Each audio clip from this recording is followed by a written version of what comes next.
That does it, Mrs. Durant. Don't forget your new number. It's Main 6, 9755.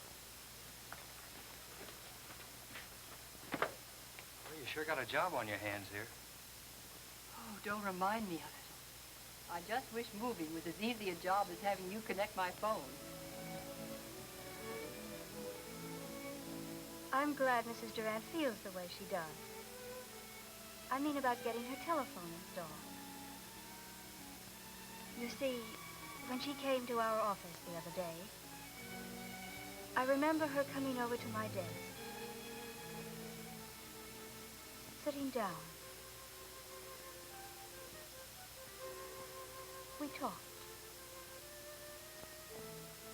45 Jerome Avenue. And your new address, 17 Henry Street.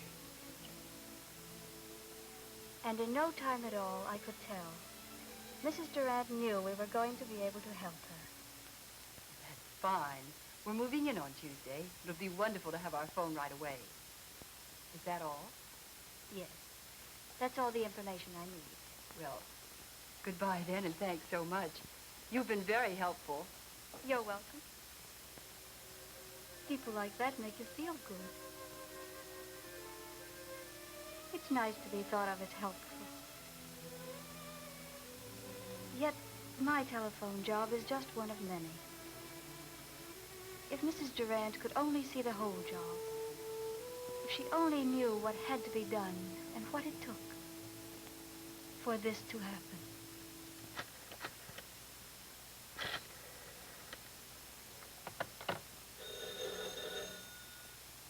For this to happen, there had to be a path from Mrs. Durant's telephone to the central office equipment her telephone is going to use. This path is but one of many which make up a cable leading to the central office. It's a path nobody walks over, but lots of people talk over. In fact, everyone on Henry Street ties into it at some point. Families joining with other families in being the part of the community that telephone service makes possible. On Monroe Street, our path to the central office is joined by cable carrying the telephone lives of other parts of the town. The cables, wherever they are, require keen eyes backed up by training and experience to make sure that things up there are as they should be.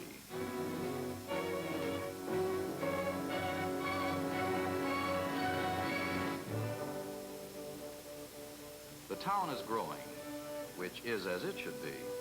So we've got to grow too. And that takes planning and building by people whose job it is to plan and build telephone service.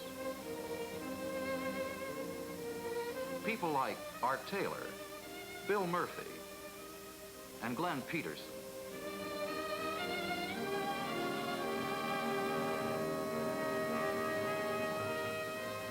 Due to the number of paths converging on the central office, when we start coming to the center of town, the cable goes underground.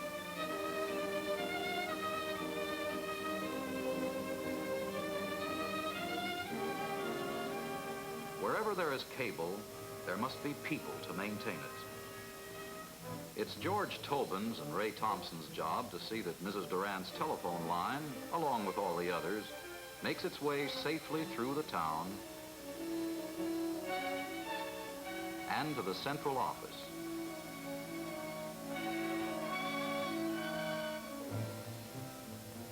Where, beneath this symbol of service, our path continues through this underground cable vault, up to the central office mainframe, to the people and equipment.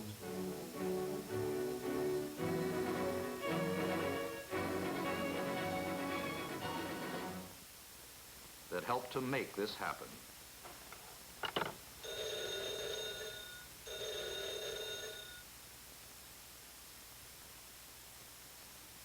But before that telephone rings, I've got to connect the telephone wires Mrs. Durant is going to use to this telephone number she's been assigned on what we call a main frame.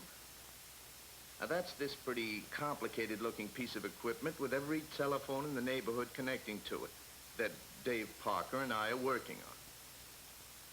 We're connecting up the pair of wires that follow the path from the telephone pole outside of Mrs. Durant's house to our central office. Once the connection is made here, Mrs. Durant has a telephone number. Nearby, Johnny Payne is making another connection on a similar frame, which connects Mrs. Durant's telephone number to the dial equipment. When these operations are completed, Mrs. Durant can make and receive calls. Through dial tone, these line finders will let Mrs. Durant and all the other customers know that they've found an available path for their call. Each time a call is made, these switches advance the call step by step to the equipment that completes that call.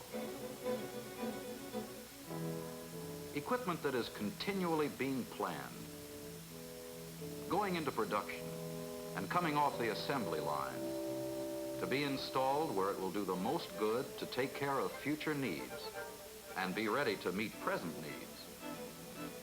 But it takes more than equipment to do our job. I sit here alone at my desk, and yet I don't feel alone. All I have to do is look down at my routing list, and I have all the company I need.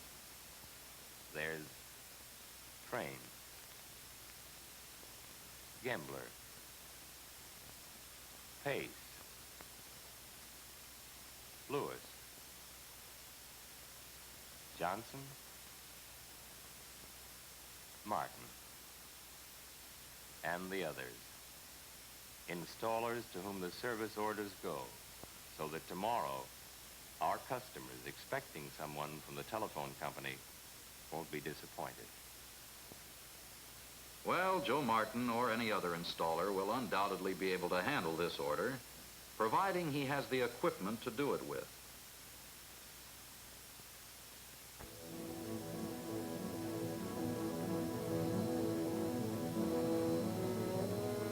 That evening, a supply truck follows a course over night-covered roads to keep a rendezvous with the needs of installer Joe Martin and many other installers who tomorrow may use what Ted Reardon and Bill Cook carry in their truck.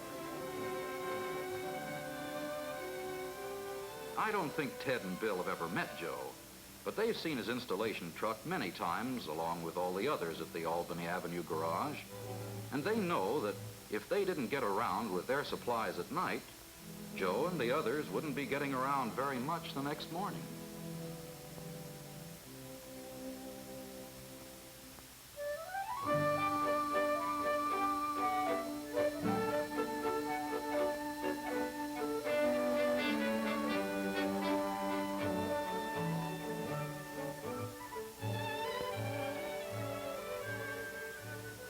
Another swell day. It sure is, Joe. And you've got places to go and things to do today. You're not kidding. Where are you working out of these days, Joe? Same place. Albany Avenue garage. What kind of a crew have they got down there? A good bunch? Good bunch. Best gang in the world. Always makes you feel good when you get there and meet them and find out what happened with them yesterday.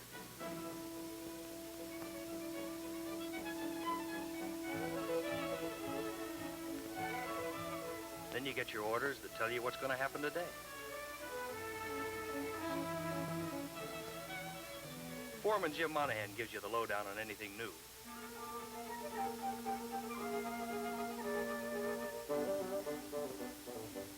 Once you've got your orders, you take a quick gander to see that you've got everything you need.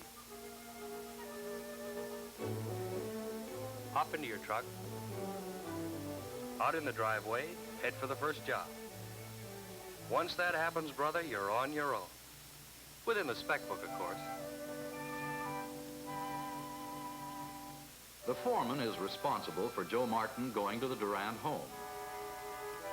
But don't forget, a lot of what Joe has to do to give Mrs. Durant service has been laid out for him by others, whose job it is to provide him with such information as what pole he'll climb to find the right terminal box, what pair of wires he'll use in that box,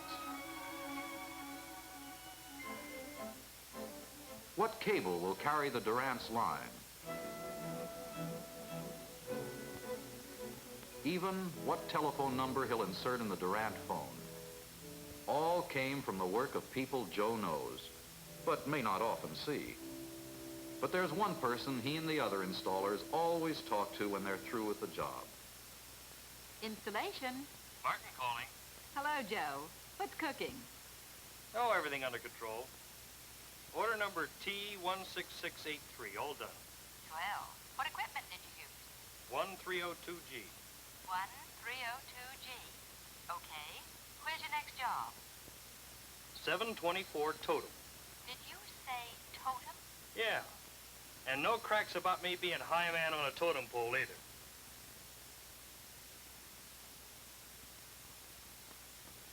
The directory Mrs. Durant receives contains the telephone numbers in town in which she is interested, except her new number. That'll come with the next edition. Until then, her number is made available to the public in practically no time at all by the information and intercepting operators. Because when Mrs. Durant's telephone installation was completed, that information was immediately sent to them and the directory department, which in turn sent her change in listing to the printer, so that by 8 o'clock the next morning, Helen Burdick and all the other information operators can say to anyone who calls information service for the Durant's new number, Arthur E. Durant, one moment, please.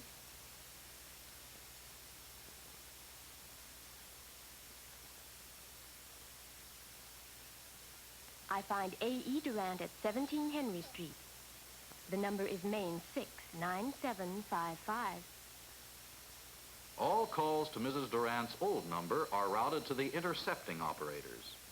What number are you calling, please?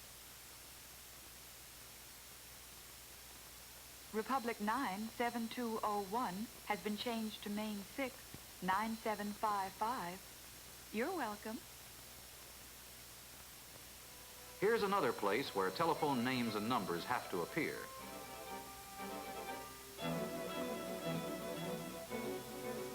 When Elaine Miller filed your telephone record with all the others, that completed your membership in the telephone community, which entitles you to the family news and all other pertinent information. Don't worry about writing. We most always write first. Whether you came in or called in, this is what had to be done by people you saw or never saw, but all of whose separate efforts to provide telephone service were combined in one joint effort involving people and equipment that finds the fellow down the block who you knew had some job with the telephone company getting together with the installer, whose work depends on this girl who handles the orders, or on this fellow who can find the circuit he'll need. Our work may involve keeping Mrs. Durant's account,